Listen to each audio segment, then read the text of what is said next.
Olá pessoas, hoje nós vamos falar de Cloud, o novo filme do Kiyoshi Kurosawa, um thriller psicológico que mistura suspense, ação e uma crítica ao mundo hiperconectado em que vivemos, e eu preparei essa análise aqui com detalhes sobre o que eu achei dessa obra, que foi a aposta do Japão para o Oscar de 2025, mas que infelizmente não chegou na lista final pelas políticas de cinema do país, o que é triste porque o filme tinha sim potencial. E para começar, eu preciso falar do Kiyoshi Kurosawa, que é um nome que dispensa apresentações para quem acompanha o cinema japonês. Ele é o cara por trás de clássicos do horror, como Akira, de 1997, ou o meu preferido, Pulse, de 2001, filmes que mexeram com a cabeça de uma geração inteira ao explorar o horror psicológico e a solidão ali no final dos anos 90 e início dos anos 2000, mas o Kurosawa nunca se limitou ao terror, ele já passou por dramas como Sonata de Tóquio e até por trilhas de espionagens. E em Cloud ele mistura um pouco de toda essa sua bagagem, como suspense, ação e até uns toques de comédia que pegam a gente desprevenido. E é um filme que começa de um jeito e termina de outro completamente diferente, e isso é uma das marcas do diretor. Ele não entrega nada mastigado para o espectador, e a história gira em torno do Ryosuke Yoshi, interpretado pelo bom ator Masaki Suda. E o Yoshi é um cara comum, um operário de fábrica em Tóquio que sonha grande, mas quer usar de atalhos para chegar lá, e ele começa a ganhar dinheiro revendendo produtos na internet, muitas vezes falsificados, sobre o pseudônimo de Hattel, e o que parece um esquema esperto logo vira um pesadelo quando clientes enganados, colegas de trabalho e até figuras do passado dele começam a se unir para acertar as contas. E o filme abre como um suspense psicológico e com uma atmosfera pesada, mas que na segunda metade vira praticamente um filme novo. Ele entra numa ação com tiroteios que lembram até filmes de gangster.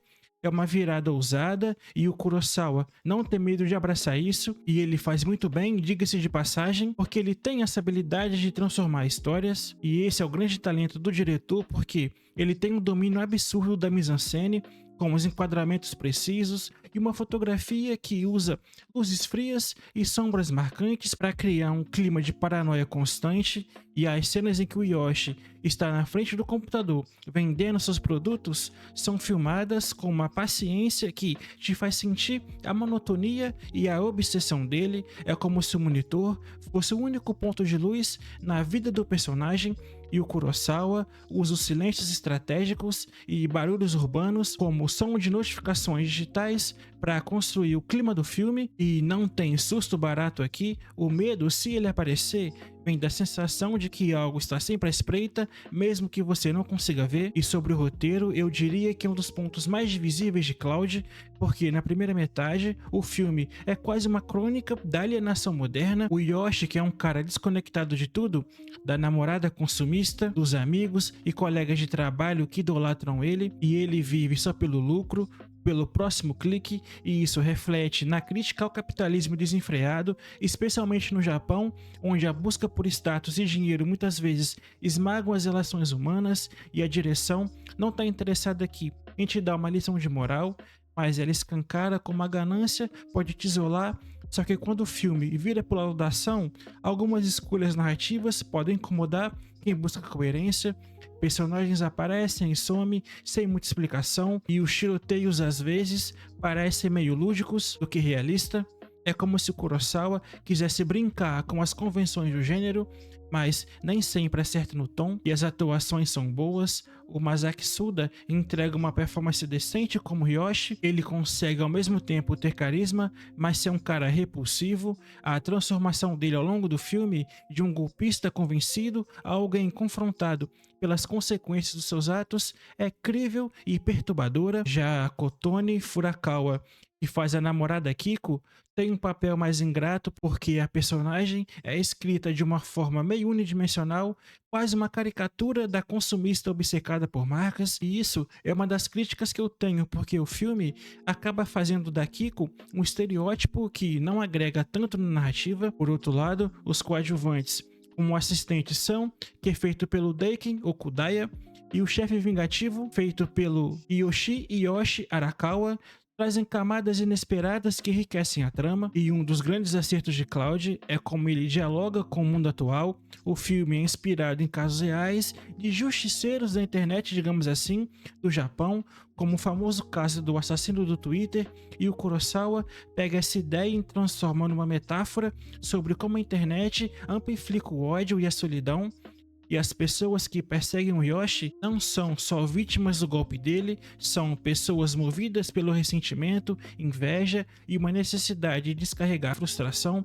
E o filme mostra como a nuvem do título, a tal cloud digital, é ao mesmo tempo um espaço de conexão e de destruição. É uma crítica sutil, mas com grande efeito, sobre como vivemos cada vez mais isolados, mesmo estando conectados o tempo todo. Agora falando do grande ponto de virada para um thriller de ação, quando Cloud abandona o suspense psicológico e mergulha em tiroteios, e que pode ser o ponto de divisão também do público, porque ele vira quase um filme de gangster, com uma vibe que lembra até os filmes de máfia do Scorsese, e com uma sequência final numa fábrica abandonada. É um espetáculo visual sim, com uma coreografia de violência que é brutal e impactante, e funciona muito para mim essa mudança de tom. A primeira metade do filme, que constrói uma tensão psicológica e que quando explode em ação, ela vem no mesmo nível, tudo muito bem feito aqui. E um outro aspecto que me pegou de surpresa, porque eu realmente não esperava e que vale a pena destacar, é o humor, porque esse filme tem sim momentos de comédia. Tem uma cena em específico, por exemplo, em que um personagem dispara uma arma com uma apatia tão absurda que eu não resisti. Foi muito engraçado, e o Kurosawa usa esse humor para sublinhar o absurdo da situação, mas também para reforçar o cinismo da história. Ninguém ali é herói, ninguém ali é totalmente vilão, todo mundo está preso num ciclo de vingança e ganância, e o filme não te deixa confortável com isso. É uma escolha arriscada, porque pode decepcionar quem espera um filme mais convencional, mas exatamente isso que faz Cloud, e ele é único. E em termos técnicos, o filme é excelente. A fotografia usa tons frios para criar uma sensação de vazio emocional, com cenários de apartamento muito fechados, ruas desertas e uma fábrica abandonada reforça o isolamento dos personagens.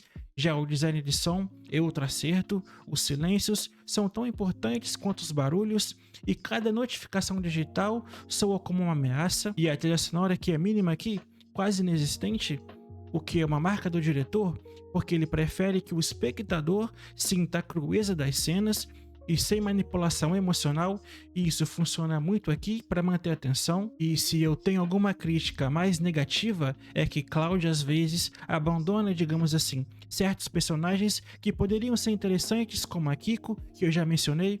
Ela é um ponto fraco, e algumas reviravoltas no final também soam um pouco caricatas, mas mesmo assim o filme nunca é previsível, e isso é uma força enorme num cinema tão cheio de fórmulas. E comparado a outros trabalhos do próprio Kurosawa, como Pulse, que foi uma obra-prima absoluta do terror, na virada do milênio, ele fica abaixo. Mas falando de filmes mais recentes dele, como Creep ou O Segredo da Câmara Escura, eu vi uma melhor aqui. É um filme que mostra um diretor ainda inquieto, experimentando e testando os limites do gênero e desafiando o espectador a pensar. Ele não vai te dar resposta fácil nunca, e isso é algo que eu sempre admirei no trabalho dele. E eu diria que Cloud, Nuvem de Vingança, é um filme que vai dividir opiniões. Se você é fã do Kurosawa ou de thrillers que fogem do óbvio, provavelmente vai curtir a experiência, mas se você prefere uma narrativa mais linear ou não gosta dessa mistura de gênero, pode sair da sessão com o pé atrás. Para mim, é um filme que vale a pena pela ousadia estética e pela forma como ele reflete o nosso tempo. Não é o melhor do Kurosawa, mas é um lembrete do porquê ele continua sendo um dos grandes nomes do cinema japonês. E para Cloud, nota 7. E agora eu quero saber de você. Já viu o filme? Deixa aqui nos comentários a sua opinião, porque eu quero saber, beleza? E obrigado por assistir até aqui. Até um próximo vídeo e fui.